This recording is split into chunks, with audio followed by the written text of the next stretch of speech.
الرحمن الرحیم وقال الامام ابو عمرو فی آداب المفتی، یہ وہی ابن الصلاح رحمہ اللہ ہے، شافعی المسلک ہے، 643 ہجری کو ان کی وفات ہوئی ہے۔ بڑے اصولی تھے، فقیہ تھے۔ فرماتے ہیں اعلم ان من یکتفی بان یکون فتواہ او عملہ موافقا لقول او وجہ فی المسألہ ویعمل بما شاء من الاقوال والوجوہ من غیر نظر فی الترجیح فقد جہل وخرق الاجماع۔ جان لیجئے کہ ان من یکتفی، جو اکتفا کرتا ہے، بان یکون فتواہ، اس بات کے اوپر کہ ہو اس کا فتویٰ، او عملہ، یا اس کا عمل، موافقا لقول، کسی بھی قول کے موافق، او وجہ، یا کسی بھی وجہ کے موافق، فی المسئلہ، مسئلے کے اندر، ویعمل بما شاء من الاقوال، اور اقوال میں سے جس پر چاہے عمل کرے، والوجوہ، اور وجوہ میں سے جس پر چاہے عمل کرے، من غیر نظر فی الترجیح، ترجیح کے اندر غور و فکر کیے بغیر جو آدمی ایسا کرتا ہے، فقط جہل، وہ جہل سے کام لیتا ہے، یہ جاہل آدمی ہے، وخرق الاجماع، اور یہ اجماع کو توڑ دیتا ہے، خراب کر دیتا ہے، پھاڑ دیتا ہے۔ اب یہاں دیکھیں، اسی باتوں کا تسلسل ہے کہ اس بات پر تمام فقہاء کرام کا اتفاق ہے، چاہے کسی بھی مذہب سے تعلق رکھنے والے مفتیان کرام ہو، فقہا ہو، سب کا اس بات پر اجماع ہے، اتفاق ہے کہ اپنے اپنے مذہب کے مرجوح اقوال کے اوپر فتویٰ نہیں دیا جائے گا، بلکہ راجح قول کو تلاش کیا جائے گا، مشہور قول کو تلاش کیا جائے گا، مفتہ بہ قول کو تلاش کیا جائے گا، اور اسی کے اوپر فتویٰ دیا جائے گا۔ اور جو یہ سمجھتا ہے کہ میں نے فتویٰ دیا، بھئی کسی نہ کسی کے مطابق تو ہوگا، کسی نہ کسی کے مطابق تو ہوگا، یا میں عمل کرتا ہوں، یار کسی نہ کسی فقیہ نے ایسا کیا ہوگا، اس طرح کرنا درست اور جائز نہیں ہے۔ اگر یقین کے ساتھ بھی ہو کہ فلاں نے بھی ایسا کہا ہے یا فلاں نے بھی ایسا کیا ہے، تب بھی آپ کو نہ فتویٰ دینے کی اجازت ہے اور نہ عمل کرنے کی اجازت ہے، بلکہ یہ دیکھنا پڑے گا کہ اس نے ایسا کیا ہے، کیا اس کا ایسا کرنا درست بھی تھا یا نہیں۔ دیگر علماء فقہاء کرام اس بارے میں کیا کہتے ہیں، اب پھر اس آدمی کے عمل اور دیگر فقہاء اور اکابر کے عمل میں کیا فرق ہے، اور ترجیح کس کو۔ اس طرح اگر فتویٰ اس نے دیا ہے، مجھے پتہ ہے امام ظفر کا قول ہے، میں جانتا ہوں، حسن بن زیاد کا قول ہے، میں جانتا ہوں، امام محمد کا قول ہے، میں جانتا ہوں، لیکن اس کے مد مقابل امام ابو یوسف کیا فرماتے ہیں، امام محمد کیا، امام اعظم کیا فرماتے ہیں، بہرحال دیگر ائمہ کرام کیا فرماتے ہیں، اور پھر ترجیح کس کو حاصل ہے۔ تو جس کو ترجیح حاصل ہے، جس قول کو، جس عمل کو، اسی پر عمل کیا جائے گا، اس قول پر فتویٰ دیا جائے گا۔ صرف یہ سوچنا کہ بھائی میرا عمل کسی نہ کسی کے موافق ہوگا، چلو فلاں نے کیے تو میں نے کیا، کیا ہوا، اس طرح کرنا درست اور جائز نہیں ہے، ٹھیک ہے۔ جو ایسا کرتا ہے فقط جہل، حضرت فرماتے ہیں جہالت سے کام لیتا ہے، یہ پھر اپنے آپ کو مفتی اور عالم اور شیخ الحدیث اور فلاں ڈنگے نہ کہے۔ وخرق الاجماع، اور اس نے اجماع کی مخالفت کر دی، اجماع کو توڑ دیا، اجماع کو پھوڑ دیا، خراب کر دیا، اور ظاہر ہے اجماع کی مخالفت کرنا درست نہیں ہے، اجماع کی مخالفت کرنے کی اجازت نہیں ہے۔ وحق الباجی رحمہ اللہ، یہ مالکی المسلک ہے، 474 ہجری کو اس کی وفات ہوئی ہیں، یہ بھی بڑے فقیہ تھے۔ انہ وقعت لہ واقعات، ان کو کوئی حادثہ لاحق ہو گیا تھا، ان کا کوئی ذاتی مسئلہ درپیش تھا، فافتوا فیہا بما یضر، مفتیان کرام نے اس واقعے سے متعلق ایسا فتویٰ دیا جو اس علامہ باجی کے خلاف تھا، بما یضر، جو علامہ باجی کو نقصان دے رہا تھا، یعنی اس کے مفاد میں نہیں تھا، ان کے مفاد میں نہیں تھا۔ فلما سألہم، اب یہ پہلا سوال عام لوگوں نے کیا تھا کہ بھئی اس طرح واقعہ ہو گیا ہے، اس بارے میں شرعی حکم کیا ہے۔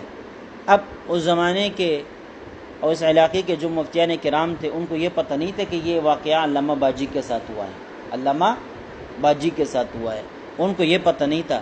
لہذا عام سوال آیا، عام سوال کو مد نظر رکھتے ہوئے مفتیان کرام نے ایسا جواب دیا جو علامہ باجی کے خلاف پڑ رہا تھا۔ اب جب وہ جواب علامہ باجی کو پتہ چلا کہ بھائی میرے خلاف تو فتوے شائع ہونے لگ گئے، میرے خلاف تو فتوے شائع ہونے لگ گئے، خود ان مفتیان کرام سے بات کی کہ بھئی آپ حضرات نے اس قسم کا فتویٰ جاری کر دیا ہے، جبکہ یہ مسئلہ تو میرا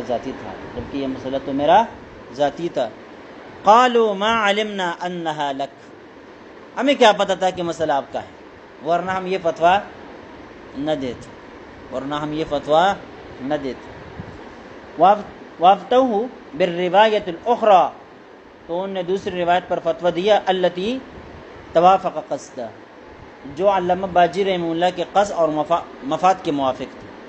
اب دیکھیں پہلا کیا فتویٰ دیا اور بعد میں کیا فتویٰ دی۔ تو بھائی کسی کی خاطر فتووں کے اندر تبدیلیاں نہیں آتی، اور جس آدمی کی خاطر آپ اپنے فتوی کے اندر تبدیلی کرتے ہیں اس آدمی کے دل کے اندر تمہارا وقار پیدا نہیں ہوتا، بلکہ تمہاری ضلالت ان کے دل کے اندر بیٹھ جاتی ہے، تمہاری کمزوری ان کے دل کے اندر بیٹھ جاتی ہے، تمہاری مفاد پرستی، خواہش پرستی تمہارے دل کے اندر اس کے دل کے اندر بیٹھ جاتی ہے کہ بھائی یہ تو میری خاطر کیا کرتا ہے، دین کو بھی بدل دیتا ہے۔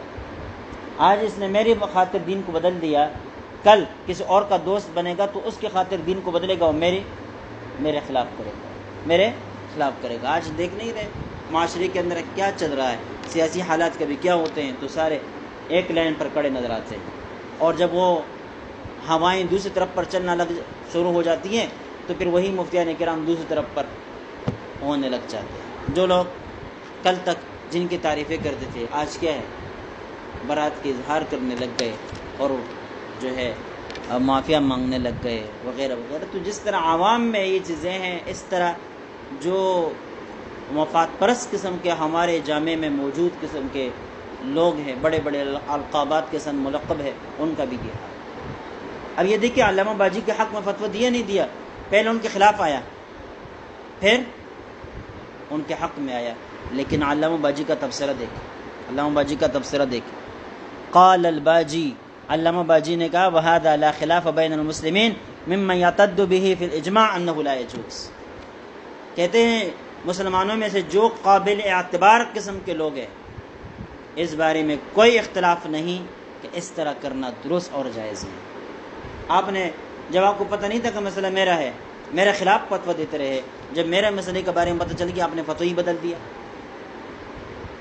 تو دیکھیں ان مفتیان کرام نے یہ سوچا ہوگا کہ ہم علامہ باجی کو راضی کر دیں گے، لیکن علامہ باجی راضی نہیں ہوئے بلکہ الٹا ناراض ہو گئے کہ یہ تم کیا کر رہے ہو، پہلے کیا فتویٰ دیا اور اب کیا دے رہے ہو۔ تو کسی کی خاطر اپنے فتووں کے اندر تبدیلی کرنے کی اجازت قطعاً نہیں، آپ فتویٰ دیں نہیں، آپ فتویٰ دینے کے ذمہ دار بھی نہیں، اگر دینا ہے تو پھر کسی کی لاج رکھنے کی ضرورت نہیں ہے، پھر جو حق ہے وہ بیان کرے، چاہے وہ خلاف پڑے کسی کے، چاہے کسی کے حق میں پڑے۔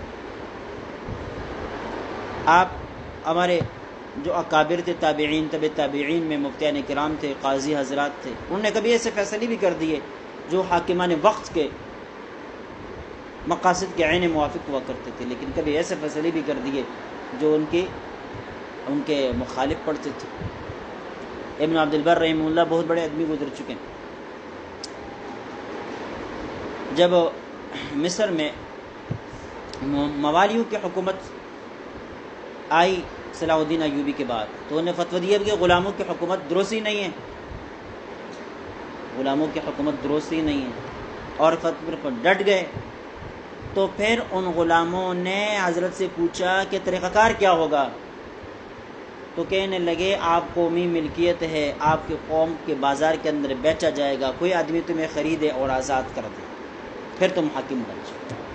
انہوں نے ایسا کر دیا۔ بادشاہوں نے اپنے آپ کو بازار میں پیش کر دیا کہ میں غلام تھا، میری سلطنت درست نہیں ہے، میری حاکمیت درست نہیں ہے، جو چاہے مجھے خرید لے، مجھے آزاد کر دے۔ لوگوں نے خرید کر آزاد کر دیا اور پھر وہ حاکم بن گئے۔ بھائی ایسا ہونا چاہیے، پھر حالات خود بخود بدل جاتے ہیں۔ ارادے مضبوط ہونے چاہیے، مستحکم ہونے چاہیے۔ ہمارے اکابر آج بھی ہیں، اللہ کے فضل و کرم سے ایک جماعت ہمیشہ کے لیے ایسے حق پر رہے گی کہ کسی کی مخالفت اس کو کوئی نقصان نہیں پہنچا سکے گی۔ آج ہمارے اکابر میں سے ایک جماعت ہے ایسی کہ ہوائیں جیسے چلے چلتی رہے، وہ اپنے ایک موقف پر ڈٹے رہتی ہیں، اور ان کے ایک موقف اس وقت لوگ قبول کرے یا نہ کرے، جیسے جیسے ایام اور وقت گزرتا جاتا ہے ان کا موقف کا صحیح ہونا ثابت ہوتا چلا جاتا ہے۔ یہ وہی ہے کہ آپ صلی اللہ علیہ وسلم نے فرمایا کہ یہ ایسی جماعت رہے گی کہ کسی کی مخالفتیں ان کو کوئی نقصان نہیں پہنچا سکیں گی، ان کے قدموں کے اندر کوئی ڈگمگی پیدا نہیں ہوگی، تزلزل پیدا نہیں ہوگا، وہ سیدھے اور مستقیم راستے پر چلتے رہیں گے۔ تو بہرحال آپ نے جو ہے پہچان، اپنا تعلق کو ایسے ہی لوگوں کے ساتھ رکھیں۔ اس کا طریقہ کار یہ ہے کہ بلا تحقیق ذاتی مفادات کی خاطر کسی کا ساتھ نہ دیں، بلا تحقیق کسی ذاتی مفادات کی خاطر کسی کا ساتھ نہ دیں۔ آپ کے اوپر فتویٰ دینا کوئی لازمی نہیں، آپ کے اوپر اجتماعی کام و قومی کام اور جد و جہد کرنا کوئی فرض نہیں ہے۔ اگر آپ اپنے آپ کو تول سکتے ہیں کہ بھائی میں اس میدان کے اندر نکلتا ہوں، میرے سامنے یہ چیزیں آئیں گی، میں ان کا مقابلہ کر سکوں گا یا نہیں کر سکوں گا، اگر آپ کر سکیں گے، مال و دولت کی لالچیں آپ کو دے دی جائیں گی، اگر آپ یہ سمجھتے ہیں کہ بھئی مجھے کروڑوں کا نہیں اربوں کا لالچ دے دیا جائے تب بھی میں قبول نہیں کروں گا، میں حق راستے پر چلوں گا، میرے سامنے اگر زیب و زینت اور خوبصورتیاں اور دوشیزیاں اور پتہ نہیں کیا کیا چیزیں پیش کر دی جائیں گی، پھر بھی میں کسی عورت کے، کسی دوشیزہ کے پنسانے میں نہیں پنسوں گا، تو پھر آپ میدان میں چلے جائیں۔ لیکن اگر آپ کو اپنے اوپر یہ اعتبار نہیں ہے تو پھر آپ کے اوپر یہ اس میدان کے اندر آنا فرض بھی نہیں، الگ سیٹ پر رہے۔ اللہ اللہ کرے خانقاہ کھولے، مسجد کے اندر بیٹھے، امام بن جائے، مؤذن بن جائے، خادم مسجد بن جائیں، کسی مدرسے کے اندر مدرس بن جائے، اس میدان سے پیچھے رہے۔ ورنہ اگر اس قسم کی تیاری کیے بغیر آئیں گے تو پھر یہی حالت ہوگی جو آج ان لوگوں کی ہے جو ہواؤں کے دوش کے ساتھ بدلتے رہتے ہیں۔ جس طرح ہوا چلتی ہے اس طرح مجبوری بنتی ہے ان کا، ہوا بدلنے کے ساتھ ان کا بدلنا مجبوری ان کا بن جاتا ہے۔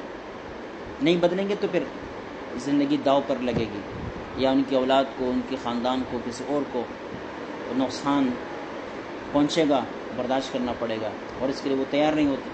مجھے خود ایک بہت بڑے مفتی صاحب نے بتلایا، کہنے لگے کہ صرف ایک مطالبہ تھا، مطالبہ یہ تھا کہ کو ایجوکیشن جو KPK میں قانون بن رہا تھا، کہنے لگے کہ میرے پاس ایک وفد آیا، مجھے اس بات پر قائل کر رہے تھے کہ آپ قومی اسمبلی میں نہ آئے یا ہمارے حق میں ووٹ دے۔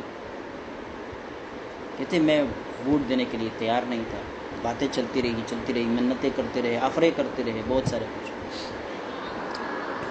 یہاں تک بات پہنچی کہ کہنے لگے کہ بھائی مفتی صاحب آپ کو کیا ضرورت ہے، آپ کل بیمار ہو جائیں، آپ کو کوئی ذاتی مسئلے کو بہانہ بنائیں، آپ کل اسمبلی کے اجلاس سے غائب ہو جائیں۔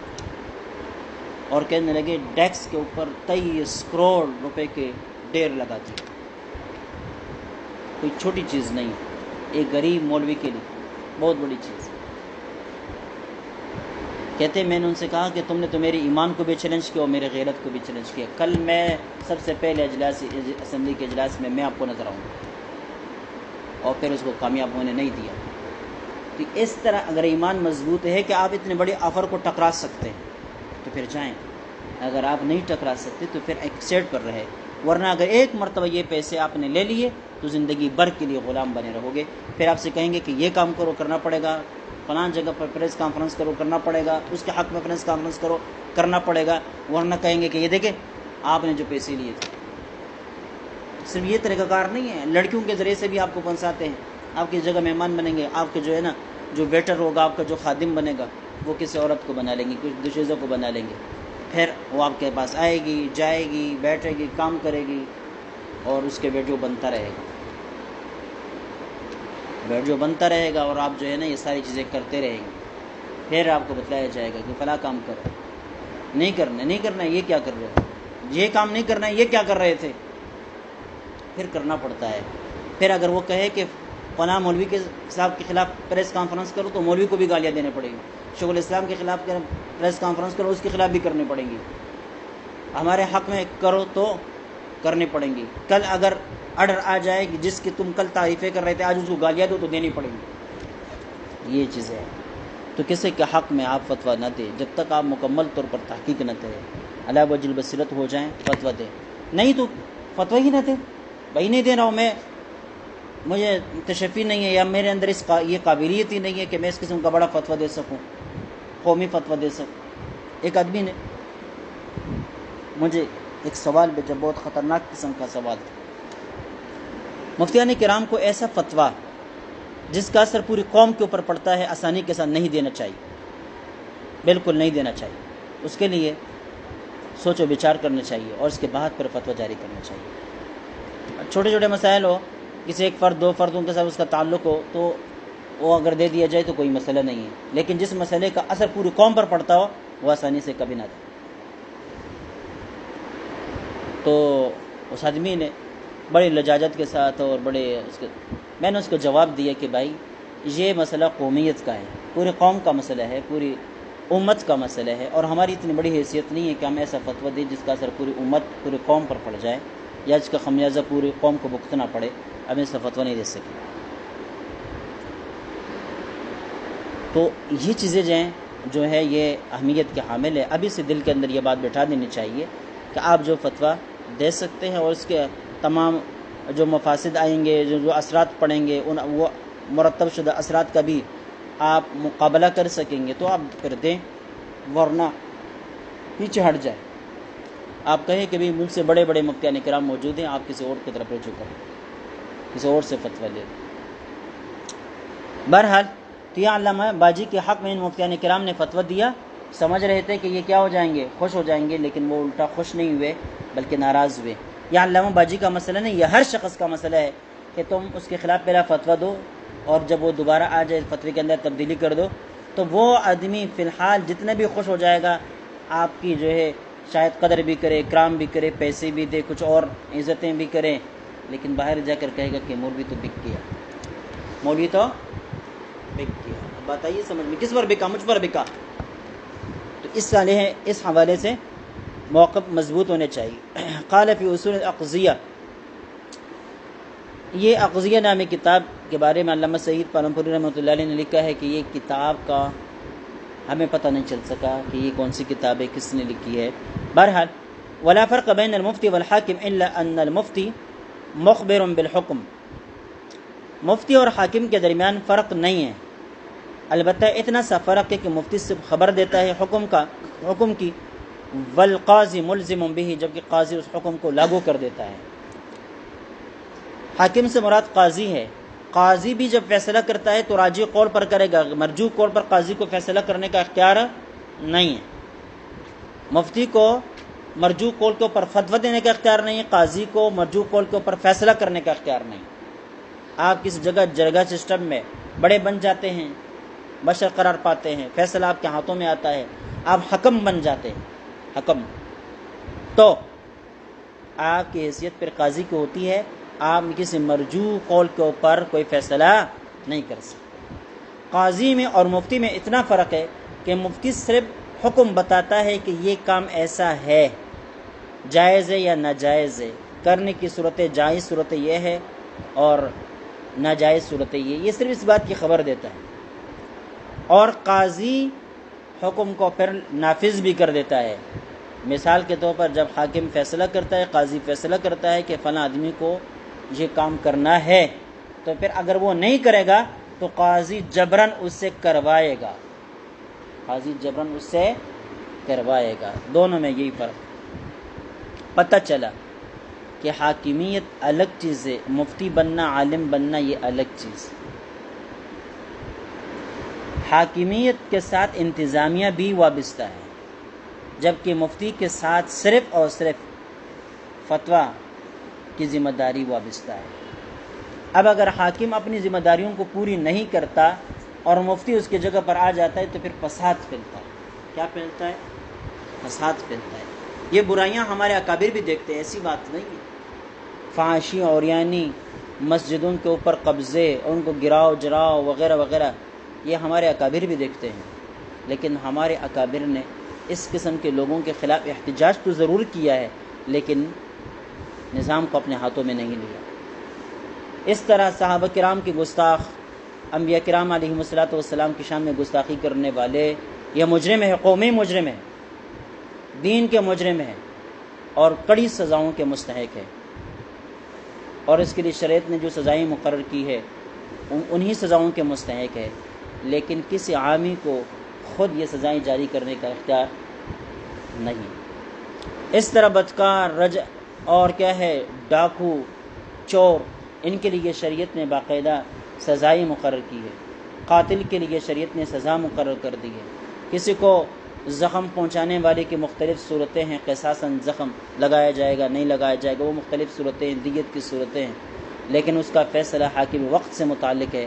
کوئی عام آدمی اٹھ کر، جرگہ اٹھ کر، کوئی مولوی اٹھ کر اور نظام کو اپنے ہاتھوں میں لے کر یہ چیزیں نافذ کرنے کی کوشش کرے تو یہ فساد کہلائے گا، دین کی خدمت نہیں کہلائے گی. یہ باتیں ہماری سمجھ میں نہیں آتی، اس وجہ سے فساد ہے. آپ جائز جو قانون کے اندر، شریعت کے دائرے کے اندر رہتے ہوئے برائیوں کے خلاف جو آواز آپ اٹھا سکتے ہیں وہ آپ اٹھائیں، کوشش کریں، لیکن نظام کو اپنے ہاتھوں میں نہ لے. نظام کو ہاتھوں میں لینا یہ نہ صرف قانون کے اعتبار سے ناجائز ہے بلکہ شریعت کے اعتبار سے بھی ناجائز ہے. شریعت کے اعتبار سے بھی کیا ہے؟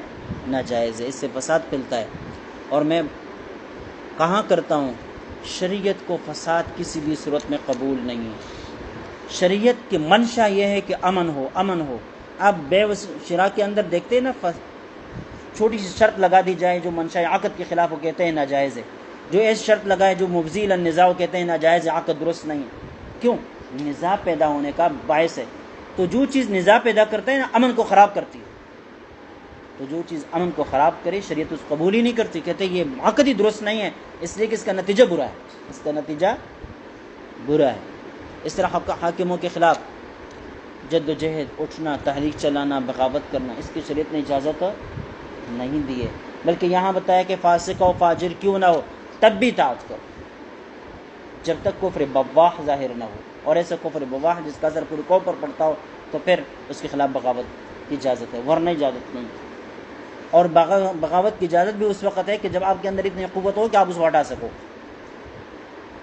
اگر آپ دیکھتے ہیں کہ بھئی ٹھیک ہے یہ فاسق و فاجر ہے اور یہ فلاں برائیاں اس کے اندر موجود ہے، لیکن اس کے خلاف جدوجہد کرنا چاہیے، آواز اٹھانے چاہیے، بغاوت کرنا چاہیے، لیکن ساتھ یہ بھی دیکھیں کہ آپ کے بغاوت کے نتیجے میں یہ حکومت ختم بھی ہوگی یا نہیں ہوگی، یہ حاکم ہٹ بھی جائے گا یا نہیں ہوگا، آپ اتنی قدرت رکھتے اس کو معذور کر سکیں گے یا نہیں کر سکیں گے.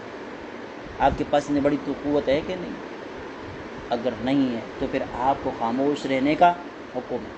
وہ پہاڑوں پر جاؤ، وہاں بکریاں چراؤ، اللہ اللہ کرو، لیکن فساد نہ پھیلاؤ. تو اپنے دوستوں کی جان بچانا کمال ہے، ان کو شہید کروانا یہ کوئی کمال نہیں. کہتے ہیں اتنے شہید ہوئے، اتنے ہزاروں شہید ہوئے اور لاکھوں تیار کڑے ہیں، یہ کوئی کمال ہے؟ ہزاروں شہید کیوں ہوئے؟ ہزاروں کو بچانا چاہیے تھا. تو ہمیشہ کے لیے اس طرح انداز اختیار کر لینا چاہیے جو شریعت کے دائرے کے اندر رہتے ہوئے آپ جو کام کر سکتے ہیں کریں، جو نہیں کر سکتے آپ اس صورت میں مجبور ہیں. آپ اس صورت میں آپ کے اوپر ذمہ داری ہی نہیں آتی، غیر مکلف ہے. آپ پھر بیٹھ جائے، خانقاہ چلائے، ذکر و اذکار کرے. وقت بدلتا ہے اور وقت بدل جائے گا، آپ کو اللہ تعالیٰ ترقی دے دے گی. ازبکستان کے بارے میں حنیف جالندری صاحب نے بتلایا کہ ایک وقت تھا کہ وہاں پر قرآن پاک پر پابندی تھی، عربی کی کتابیں پڑھی نہیں جا سکتی تھی، گھر کے اندر کوئی قرآن رکھ نہیں سکتا تھا. آج وہاں مدارس قائم ہے، مساجد قائم ہے، بہت بڑی تعداد میں باہر سے قاریوں کو بلایا جا رہا ہے، مدرسین کو بلایا جا رہا ہے، کتابیں چھپوائی جا رہی ہے، قرآن پاک کے نسخے مفت میں تقسیم کیے جا رہے ہیں. تقریباً 75 سالوں تک وہاں عربی کی کوئی کتاب نہیں ہوا کرتی تھی، قرآن پاک پر پابندی تھی. لیکن وہاں لوگوں نے ایک شخص کا واقعہ انہوں نے بیان کیا کہ ایک مولوی صاحب تھے، وہ شیخ الحدیث تھے. جب یہ حالات بدل گئے تو وہ چرواہا بن گئے. چرواہا بن گئے اور وہ بکریاں وغیرہ لے کر کھیتوں میں جا کر اپنے بچوں کو وہاں کھیتوں میں زبانی پڑھاتے تھے. آج جب آزادی مل گئی تو وہی جنہوں نے کھیتوں کے اندر اپنے والدین سے اس طرح چھپ چھپ کے بکریاں چراتے علم سیکھا تھا، آج وہاں کے بڑے بڑے مفتیان کرام وہی بن گئے. حالات بدل جاتے ہیں، آج ان کے حق میں سارے حالات. تو بہرحال یہ چیزیں دیکھنی ہیں. ولا فرق بین المفتی والحاکم، مفتی اور حاکم کے درمیان فرق نہیں ہے. الا ان المفتی مخبر بالحکم، مفتی کا کام یہ ہے کہ صرف لوگوں کو مسئلہ بتلائے. اب لوگ مانتے ہیں یا نہیں مانتے یہ مفتی کی ذمہ داری نہیں کہ منوانے کی کوشش کرے اور نظام کو اپنے ہاتھوں میں لیں گے تو پھر فساد پھیلے گا. پھر لوگ کہیں گے کہ مولوی کو شہید کیا. مولوی کو شہید کیا اس کی بھی کچھ وجوہات. آپ دیکھیں گے نا، تاریخ اٹھا کے دیکھیں کتنے بڑے بڑے اکابر کو، علماء کو شہید کیا گیا ہے، لیکن وجہ دیکھیں تو آپ کو پتہ چلے گا کہ بھائی اس کے علاوہ کوئی اور دوسرا راستہ تھا ہی نہیں، اس کے علاوہ کوئی دوسرا راستہ تھا ہی نہیں. اس وجہ سے حکمرانوں نے اس طرح عمل کیا.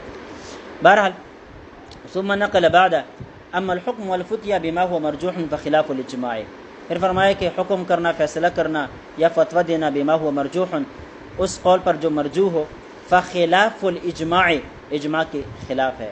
وسیاتی ما اذا لم یوجد ترجیح لاحد القولین، آگے یہ آئے گا میرے خیال سے شعر نمبر 60 کے اندر، کہ اگر کوئی مسئلہ ایسا ہو جس بارے میں 2 اقوال ہو یا 3 اقوال ہو اور 2-3 اقوال میں سے کسی کو بھی ترجیح حاصل نہ ہو، ہم ترجیح تلاش کریں گے نا، لیکن ہمیں اقوال تو مل رہے ہیں لیکن ترجیح نہیں مل رہی، تو پھر کیا کرنا ہے؟